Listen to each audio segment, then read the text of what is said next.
Hello everyone, welcome back to Classic Automotive Services. Right, this week we've got a bit of an update on the Lotus, and we've also got a white TR7 which we're going to go and look at in a minute and do some diagnosis work on. But as we start off from where we left off last week, we had the red TR7 in. We got all that sorted out. The customers asked us not to go into any detail of what was actually done on the vehicle, but we got it all finished up and he picked it up, I think it was on Wednesday, so nothing major to do on it anyway. But he's happy with that and he drove it all the way home with no issues, so you know, it was a good sort of hour and a half drive for him to drive it home, so he's over the moon with that. So we then started getting on with the Lotus again. So we've now got the dual autos all fully rebuilt. We picked up the plating from the platers, so we had all the screws plated, throttle linkage all plated, the alternator pulley, we had that all replated. So it just helps finish it off and makes it look very nice and new again. These dual autos do take a fair amount of time to actually rebuild correctly anyway, especially as these were quite sludged up inside really from the old feel, but we've got them all sorted out. But on the jets themselves, all internally, there's lots and lots of seals, little tiny rubber O-rings and everything actually on the jets. They're far more complex than, say, for example, the Weber variant of it. But they're all sorted now. All the float heights all set, and all the air correction screws, they're all synchronized and set, ready for first fire up.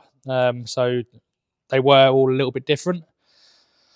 Why? I don't know. Someone's been playing with them at maybe some point, but we've set them so they're a good starting base, so that when we start it up, it should run okay, and we can then tune it from there.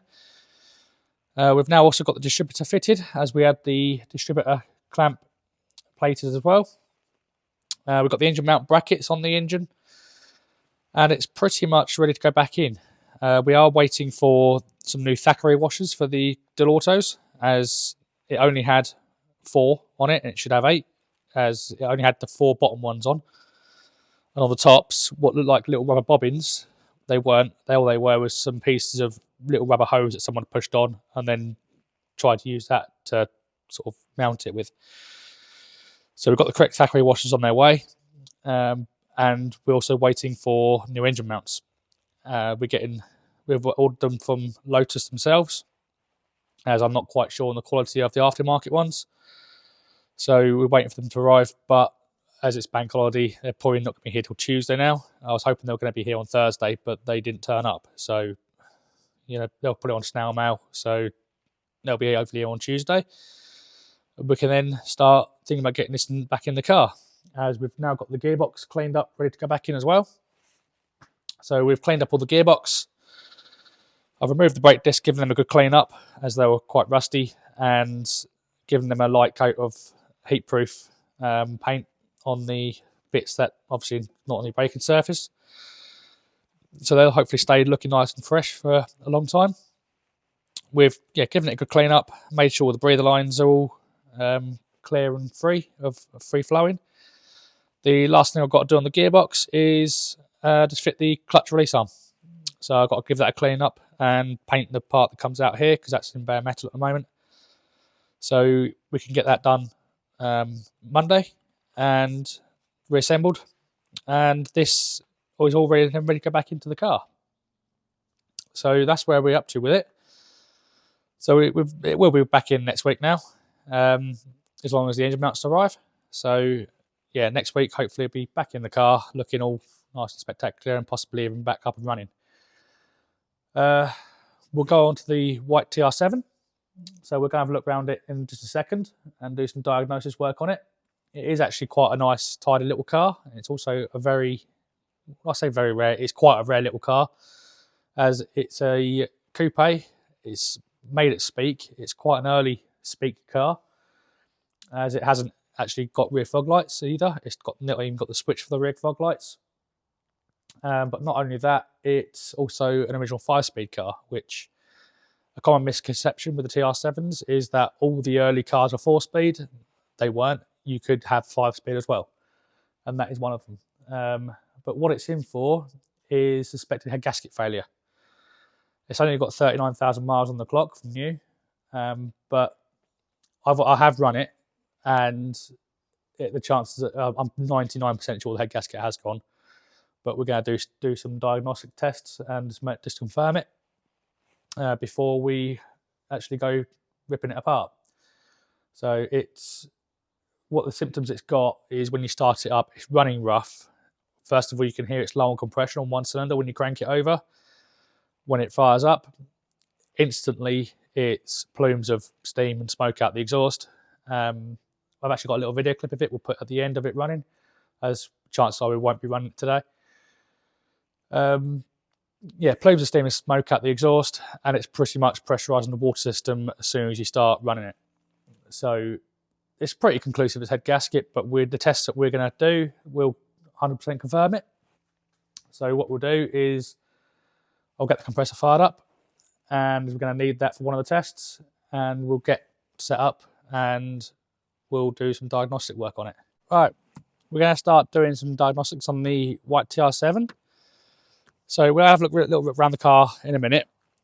So we've got 3 tests which we're going to do. Well, I say 2 tests we're going to do, but you could do the third one. The third one, probably won't need to do it, as these 2 tests will be pretty much conclusive. And the car's running that poorly. I don't really want to run it for any longer than I have to. And this test requires the car to be running. This one is a sniff test. We have used it in a previous video on the Stag, where you put the liquid in here and put it on the coolant system. It sniffs it. If you're getting exhaust gases into your coolant system, the liquid will actually change colour. But we probably won't be using that unless these tests come up unconclusive, but I'm pretty sure they will. So the first one we're going to carry out is a compression test, just a standard compression test, just to determine what the engine's doing. And with a compression test, we're not really after any sort of set figures of what PSI is in the combustion chamber. All we're determining is whether it's even across all 4 cylinders, which we already know it's not. We can hear it, but it'll also point us in the which direction of which cylinder is failed, or if we've got more than one cylinder which is failed. So with a compression test, on most petrol engines, as long as it's over sort of 100 to 120 PSI, it's going to be a good running cylinder, especially on an engine that's got mileage. So we'll start off with this test. Second test we'll do is a cylinder leakage test. And this will also give us an indication of how healthy the engine is. Not only will that tell us if the head gasket has failed on that cylinder, because we'll see the water in the coolant system bubbling, but it'll also give us an indication of whether we've got leaking valves, damage to the cylinders, etc. like that. So we had to get a good indication of the health of the engine before we start tearing it down and going from there. So we'll start off with the compression test. We'll whip the spark plugs out and we'll do a quick compression test on it. So we'll get all 4 plugs out.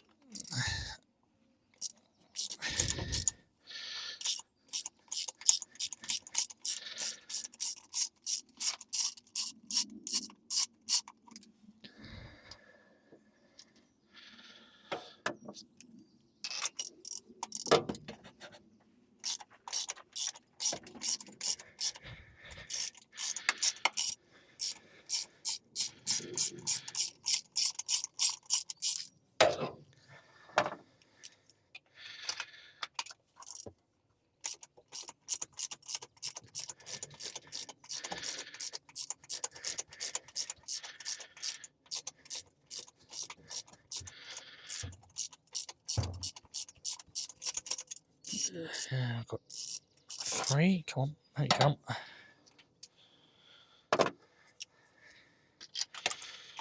It's also got the wrong spark plugs in it.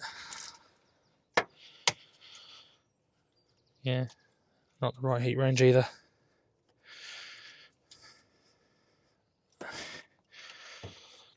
So we'll put the correct spark plugs in it, obviously, when we rebuild it. Has this got the decal? Yes, it has. As we've always said, the Triumphs always had champions when they left the factory. And that original decal up there, if you look, spark plug type champion N12Y.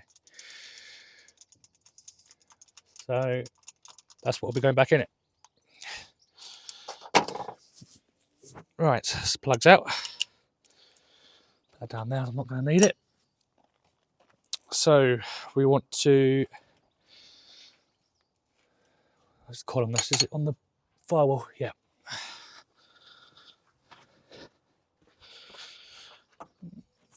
We'll just disconnect the HT lead off the coil so we don't get any sparks. Probably disconnect the power feed to it as well, actually. There we go. That'll just help out.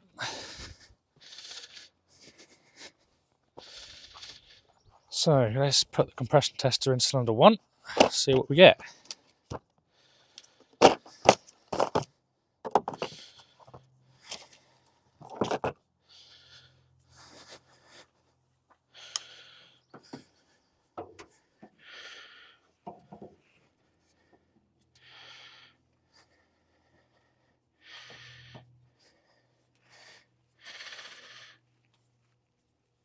Is that doing up? Yeah. I think that's in.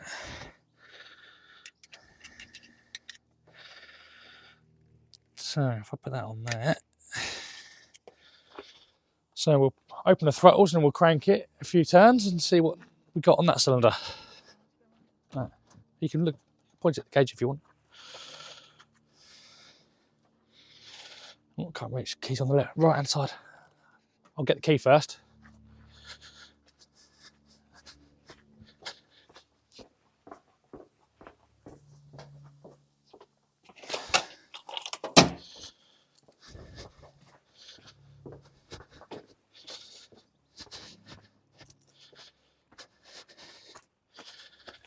Helps when you have the key, doesn't it?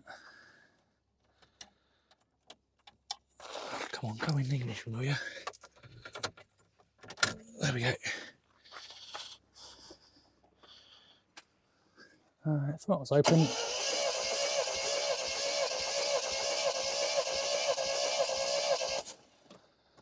Okay.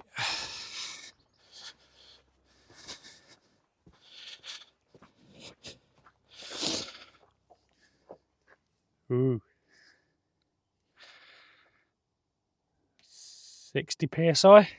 That's not good.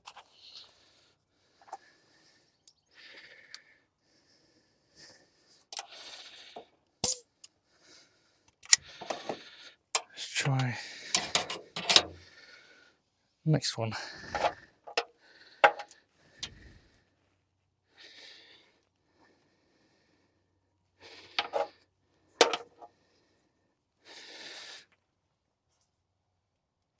There we go.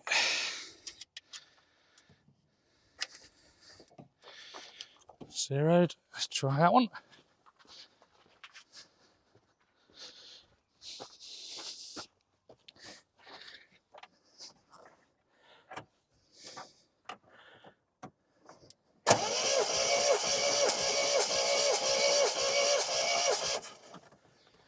Can actually see that blowing coolant out of number 1 cylinder.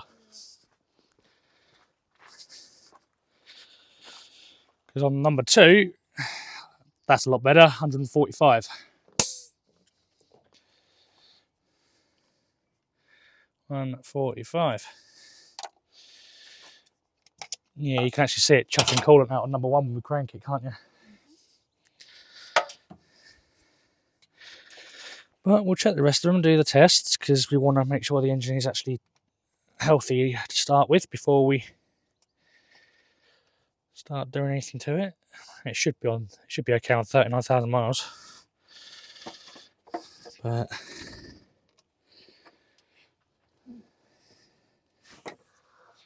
come on. Oh, there goes the compressor.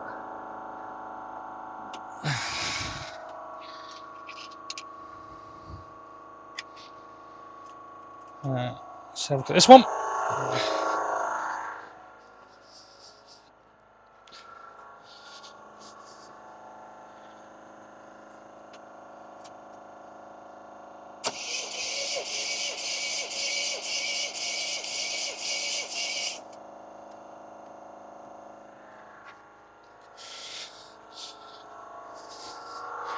What have we got on that one?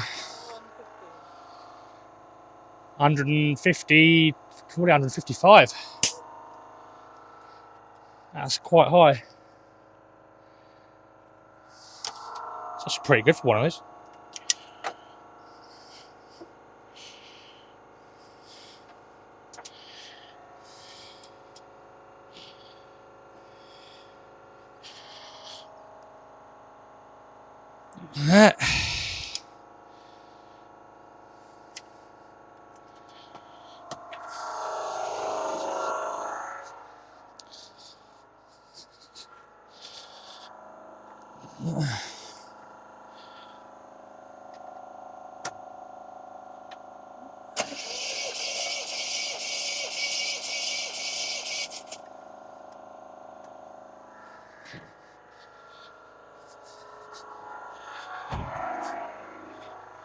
And what have we got on that one? 145.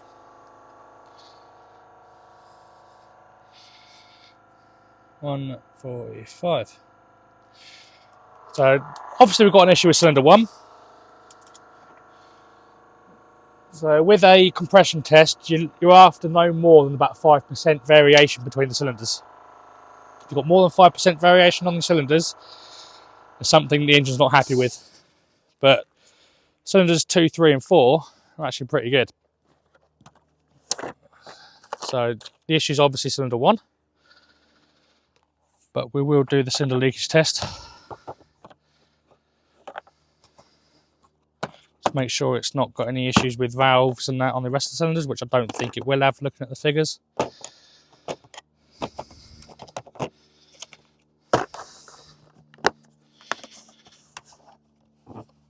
So,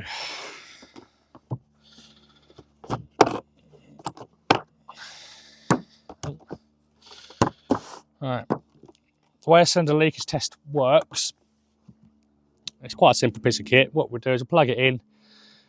Hopefully we'll have it up to 100 psi because it makes it easier to actually, it's just a nice round figure. You don't have to 100 psi, you can do anything really. And then it will tell you your percentage of leakage. So obviously you've got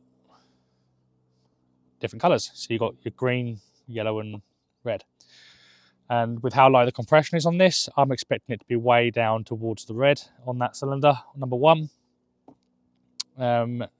But we'll see. So this is saying anything from 0 to 40% is good. I wouldn't agree with that. I would say no more than about 20 to 25%. I'd be happy with on a good engine. So we'll plug it all in and we'll see what we get. But first of all, we've got to turn the engine. So the piston that we start off with number 1, and then we'll work in the firing order of the engine. So we'll bring piston 1 up top dead center on its firing stroke, measure that one, and then we'll turn the engine 180 degrees and do number 3. Again, another 180 degrees, do number 4, 180 degrees, then do number 2. So we'll do that and we'll see what we come up with. So as obviously all the valves have to be shut, so it's what you have to do. So let's pop the distributor cap off. Number 1 plug lead is facing over there. So you don't have to have your rocker cover to do it. You can just do it. Look at where your right arm's pointing. Bring it around top of the centre, and that should be pointing over there.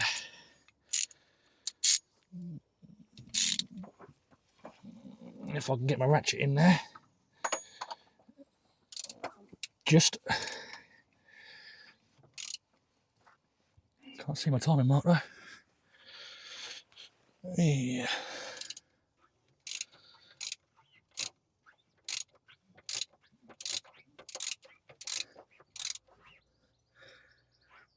Timing mark would be good. Where is it?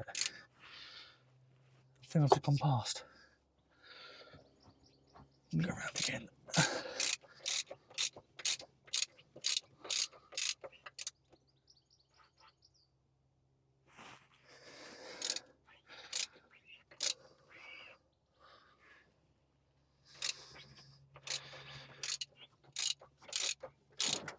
Ow.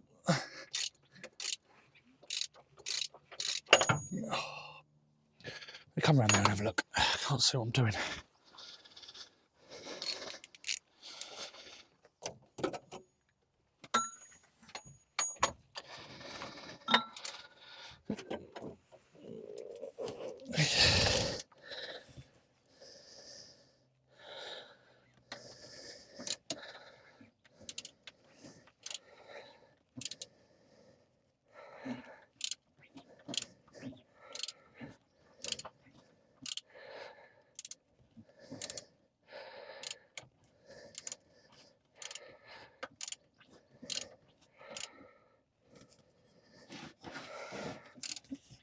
Got a bit of time mark here somewhere on the pulley.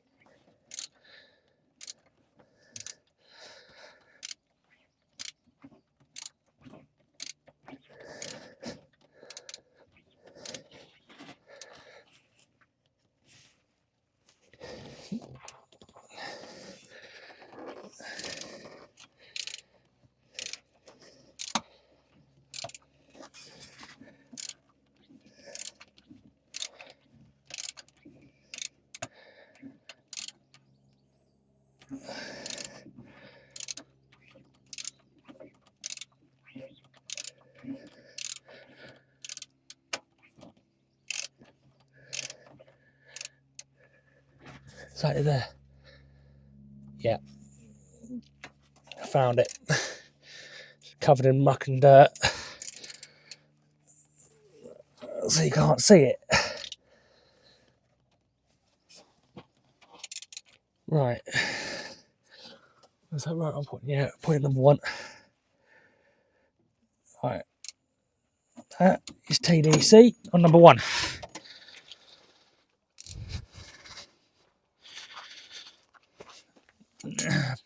Be easier if I could see the time mark better, but you know. So if I wind this into cylinder 1,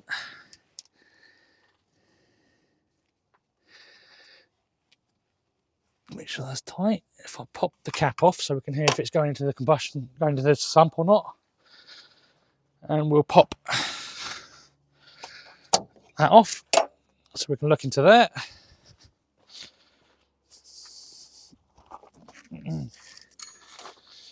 Let's plug that on there and go plug the airline in.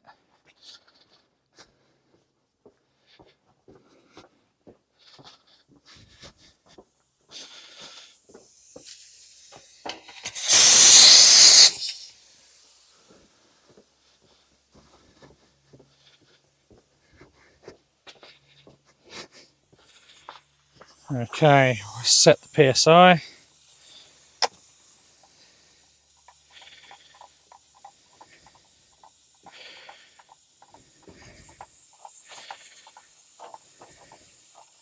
Okay, so let me have around 80 odd PSI, so pressure's probably low on there a little bit. So we plug that in now. And there we go. Right round to 80% in the red.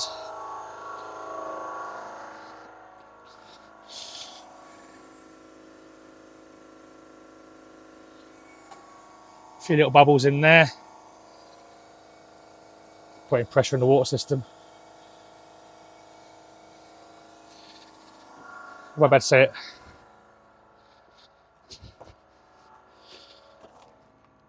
Nothing coming out the exhaust.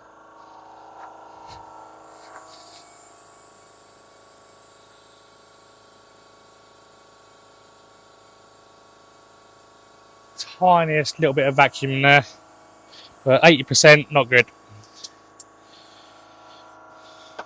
Okay,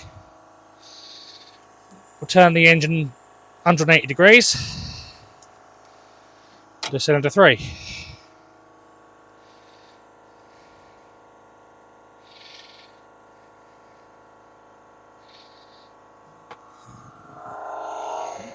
Be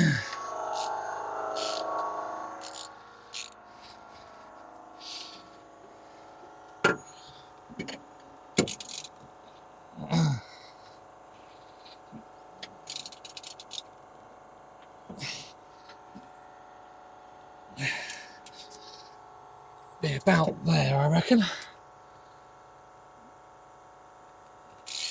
There's the...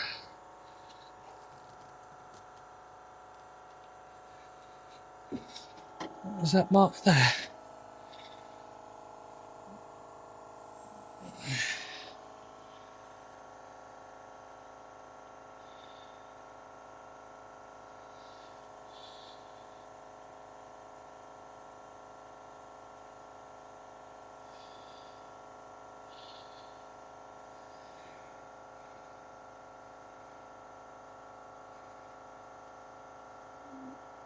Yeah, I think we're there.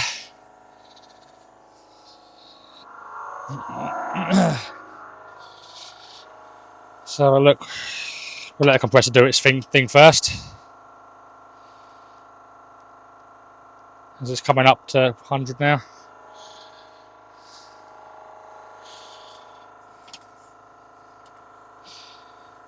So the compressor finished building up. Alright, let's see what we've got on this one.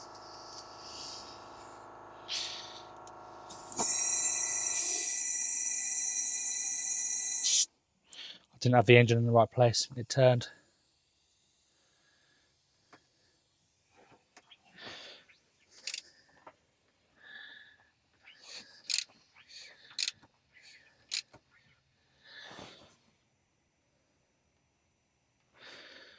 Let's try that again.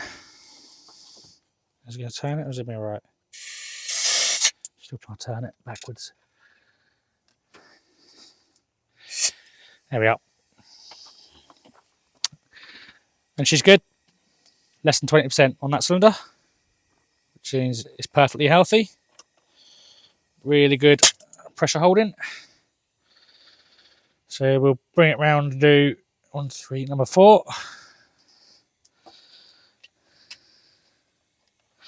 Just to confirm that one as well.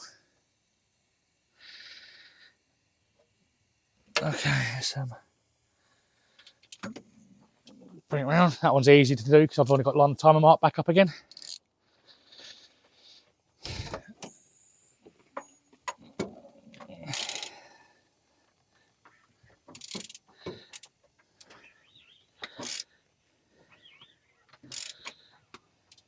Here it comes. There we go.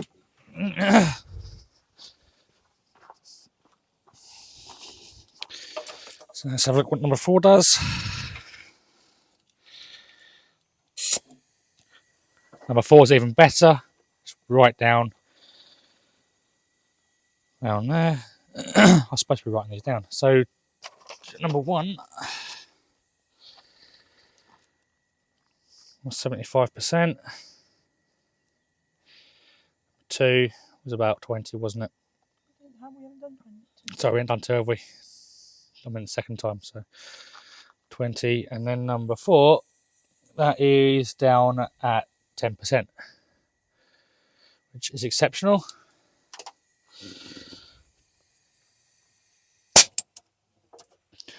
So we'll check number 2. And number 2 could be a little bit down if the gasket's blown between the two as well.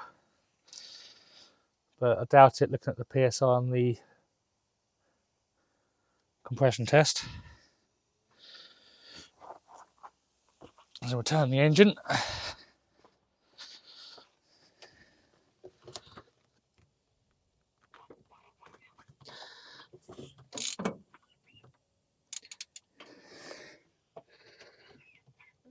It'll be about there, I reckon. Yeah, we're pretty much 180 degrees round from the timer mark. See if it turns the engine.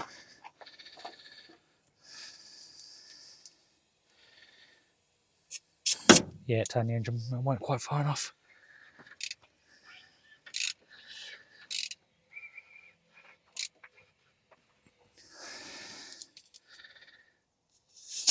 And then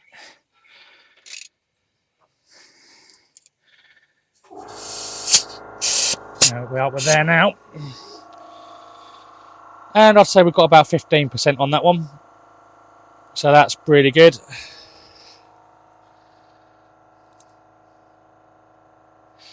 So that's pretty conclusive that number one cylinder has definitely failed. And it's blown the head gasket. So quite a simple, easy little test. It's easier when you can see the timing mark. But yep, she's blown the head gasket. So we'll put the plugs back in it. And we'll have to obviously order parts, but if anyone knows what these are like for head gaskets, they're a nightmare to try and get the heads off. But luckily we've got the factory head puller here, so we can hopefully get it apart. But it is going to be an engine out job to do it. As to get the head puller on, you have to disassemble all your timing gears, remove the camshaft, because the head puller actually won't fit to the engine otherwise. It won't actually go in the engine bed, I think. So it'll be engine out job to sort it out. But the rest of the engine is really healthy. It's just blown the head gasket on number one cylinder. So, which is actually the waterway around the top is the biggest one. So it's probably blown it there. So, but that's about all we can do until the diagnostic work. There is no point in running it and doing a sniff test because that'll 100% change the colour of the liquid. And the liquid's quite expensive. So we're not going to waste time doing that. There's no point. As that test's pretty conclusive. So we'll have a quick little walk around with the car. It is fairly tidy, it wants a good wash. It's actually got the black velour interior as well, which is quite rare these days. I'll go sort this compressor out.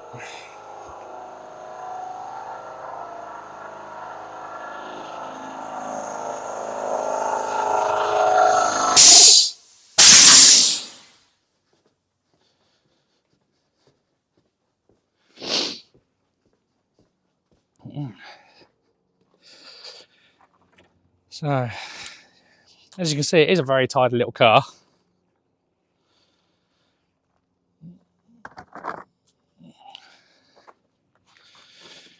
So it's a shame the head gasket's gone pop. There we go. But I'll put the spark plugs back in, and that's about all we're going to get up to on this until we decide that we're going to be pulling the engine out. So on that note, please like and subscribe, and we'll see you next week.